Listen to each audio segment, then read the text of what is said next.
Tres. Muy buenas noches, soy Karen Dayana Durán, estudiante de Psicología Virtual del tercer semestre y voy a realizar una sustentación de la fase 1 de Teorías de la Personalidad. Empezamos. ¿Cómo se puede entender el concepto de personalidad según Sigmund Freud? Sigmund Freud es conocido por su teoría de psicoanálisis, en la que la personalidad se estructura en torno a tres componentes principales: el ello, el yo y el superyo. El ello representa esos instintos básicos, esos deseos primarios de nosotros como seres humanos. El yo es esa parte de la personalidad que está en medio de los impulsos del ello y las demandas del mundo exterior, operando principalmente en el plano consciente. Y el superyo se forma a partir de la internalización de normas y valores creenciales sociales, actuando desde la conciencia y desde lo moral del individuo. ¿Cómo se puede entender el concepto de personalidad según Carl Jung? Jung nos habla que la personalidad se compone de tres niveles: el yo consciente, el inconsciente personal y el inconsciente colectivo.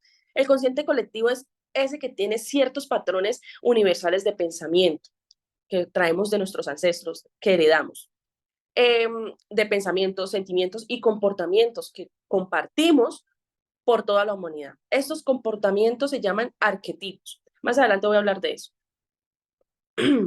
¿Cómo se puede entender el concepto de personalidad según Alfred Adler? Para Adler, la personalidad se desarrolla a partir del esfuerzo del individuo por superar sus complejos de inferioridad percibidos. Él creía que los individuos tenemos unos impulsos innatos a la perfección y la superación personal, lo que él llamó el impulso del poder. ¿Cómo plantea Sigmund Freud el desarrollo de la personalidad? Bueno, Freud enfocó su teoría del desarrollo de la personalidad en torno a procesos psicosexuales, en donde propone una serie de etapas de desarrollo como la etapa oral, anal, fálica, latente y genital, que ocurren desde la infancia hasta la adolescencia. Bueno, en la etapa oral, que va desde el nacimiento hasta los 18 meses, se caracteriza básicamente porque el niño adquiere el placer a través de succionar el pecho de su madre y al masticar alimentos meses más tarde. Según Freud, los niños obtienen una gratificación, los niños que obtienen una buena gratificación durante esta etapa son adultos optimistas, crédulos y confiables, mientras que los niños que no son satisfechos en esta etapa tienden a ser adultos pesimistas, sarcásticos, discutidores y hostiles. En la etapa anal, que va desde los 18 meses a los 3 años aproximadamente, nos habla de que el niño experimenta el placer en el ano a partir de la expulsión y retención de las heces fecales. ¿Sí? Se cree que los hijos de padres estrictos en este entrenamiento de control de esfínteres tienden a ser autodestructivos, obstinados, mezquinos y excesivamente ordenados durante la edad adulta. En la etapa fálica, que va desde los 3 a los 6 años, esta etapa es muy importante ya que los niños empiezan a descubrir sus genitales, ¿sí? Entonces, ¿qué pasa ahí? Ellos se apegan al sexo opuesto, al sexo contrario del progenitor. Es decir, los niños se apegan a la mamá y las niñas se apegan al papá, ¿sí? Donde el problema aquí viene es cuando no hay una identificación con los progenitores, ¿sí? Cuando no los ven más adelante como lo que son sus progenitores, entonces aquí se forma el complejo de Edipo con los niños y el complejo de Electra. Las personas que no reciben una suficiente gratificación durante esta etapa tienden a mostrarse egoístas, vanidosos, con baja autoestima y tímidos.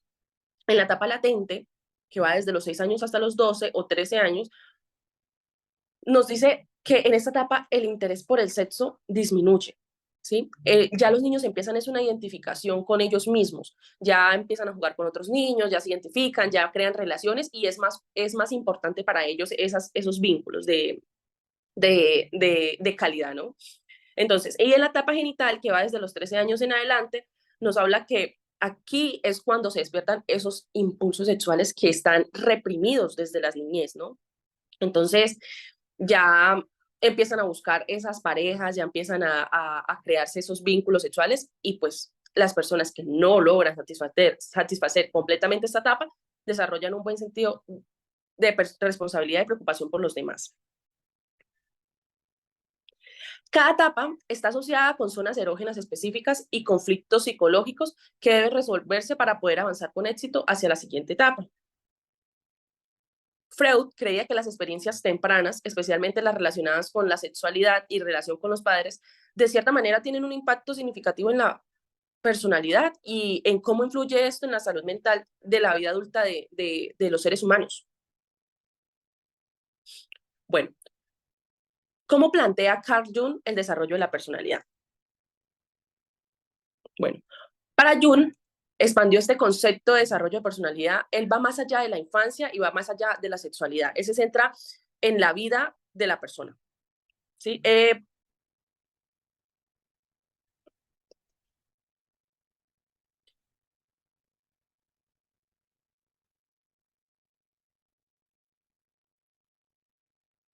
Bueno, aquí él propone eh, la personalidad desde una integración de diferentes aspectos de la psique, ¿sí? Como el yo consciente. ¿Qué es el yo consciente? El ego. El ego que incluye los pensamientos, los recuerdos, los sentimientos, las emociones y las expresiones de los que nosotros como seres humanos somos conscientes, ¿sí? El ego en gran medida es el responsable de nuestro sentido de identidad y de continuidad. También propone el inconsciente personal. Este se desarrolla a causa de las experiencias personales de cada persona. Aquí este implica esos aspectos reprimidos, esos aspectos ocultos que surgen de nosotros como personas y nuestro entorno.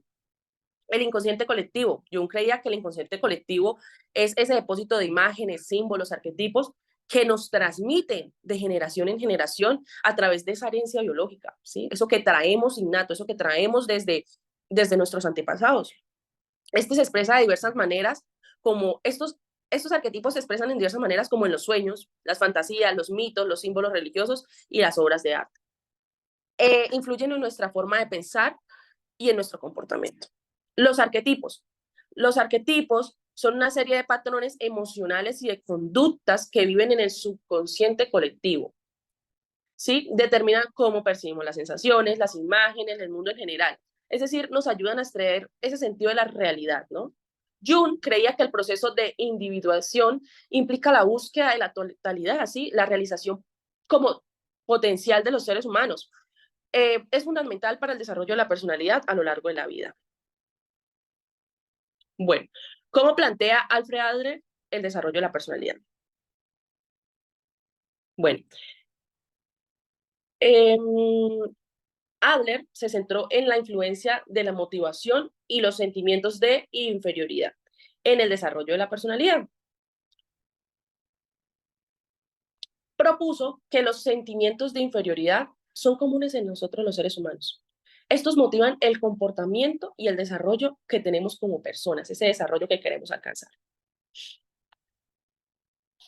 Bueno, esos son unos conceptos que van de la mano con este tema de Adler y es el sentimiento de inferioridad. Este sentimiento para Adler, él dice que nosotros nacemos con esto, con este sentimiento, pero esto nos motiva a superarnos y alcanzar el éxito. La compensación es ese proceso mediante el cual buscamos superar nuestros sentimientos de inferioridad, ¿sí? Esto lo hacemos de diversas formas, a través de un éxito académico, a través de un éxito profesional o a través de un éxito personal.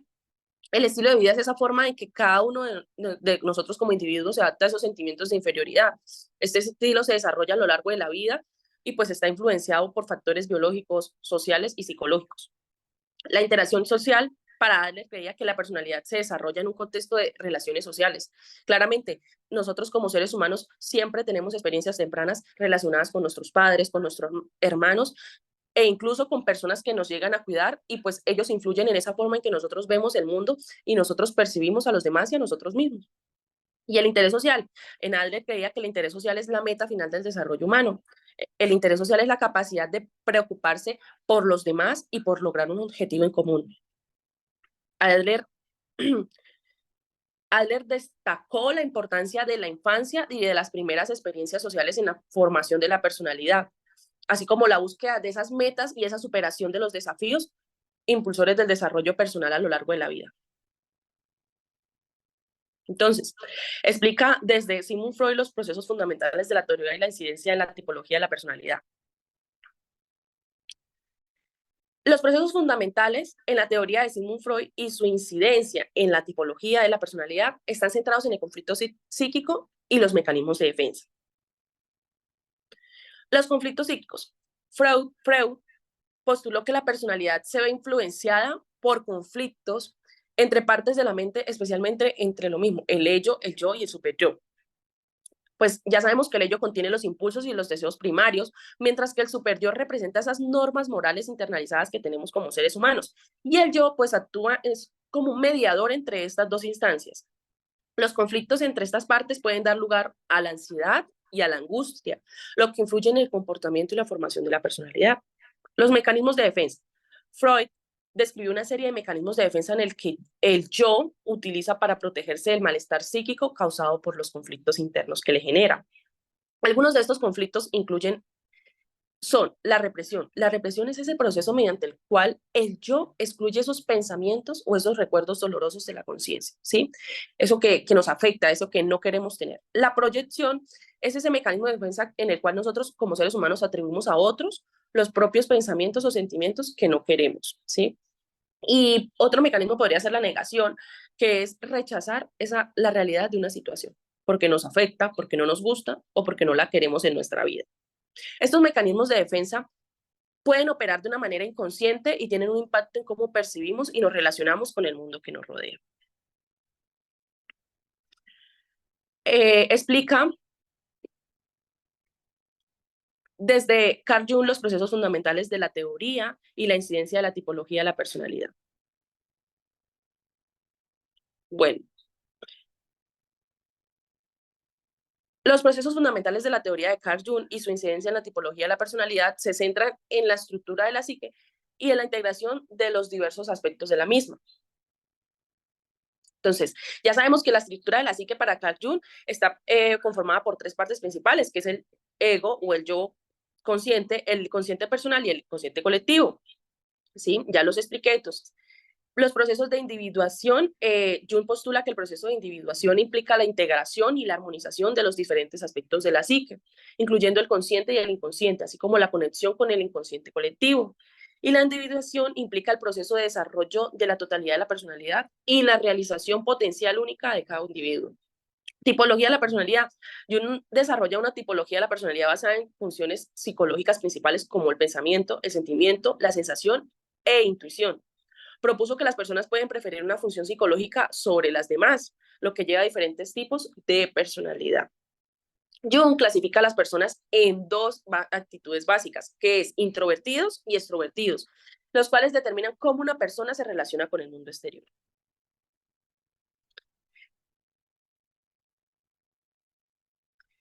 Explica los procesos fundamentales de la teoría de Adler y su incidencia en la tipología de la personalidad. Bueno, los procesos fundamentales de la teoría de Adler y su incidencia en la tipología de la personalidad, pues están enlazados en la búsqueda del significado, la motivación y la superación de los sentimientos de inferioridad. Entonces, complejo de inferioridad. Adler propone que los sentimientos de inferioridad son universales y pues motivan el comportamiento humano, ¿sí? Esos sentimientos surgen de la percepción de no estar a la altura de ciertos estándares. Las experiencias de estos sentimientos de inferioridad pueden llevar un desarrollo, un complejo de inferioridad, lo cual afecta de una forma cómo la persona percibe y se relaciona consigo misma y con los demás. El impulso hacia la superioridad y búsqueda de significado. Adler argumenta que el objetivo fundamental de todos los individuos es superar esos sentimientos de inferioridad, claramente, y alcanzar esa superioridad entendida como una relación potencial personal y contribución positiva al mundo. Querer superarlos, querer ser más, ¿no?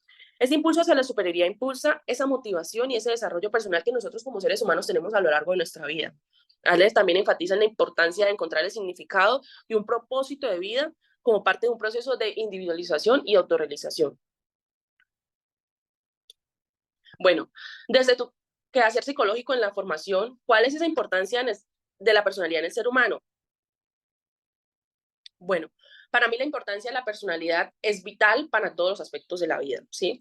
Como psicóloga en formación, sé que la personalidad no solo influye en cómo yo veo el mundo, cómo los demás ven el mundo, y las relaciones que tenemos con los demás, sino que esto también influye en las decisiones que como seres humanos tomamos, en el comportamiento que tenemos y el bienestar en general emocional que tienen los seres humanos. Para mí la personalidad es importante porque me ayuda a comprender la complejidad que tienen las personas y la importancia de desarrollar estrategias de intervención efectivas para la salud mental. Por eso entiendo su importancia y me esfuerzo por comprender completamente cómo mejorar la vida y el bienestar de las personas con las que trabajo, con las que me rodeo y con las que conozco.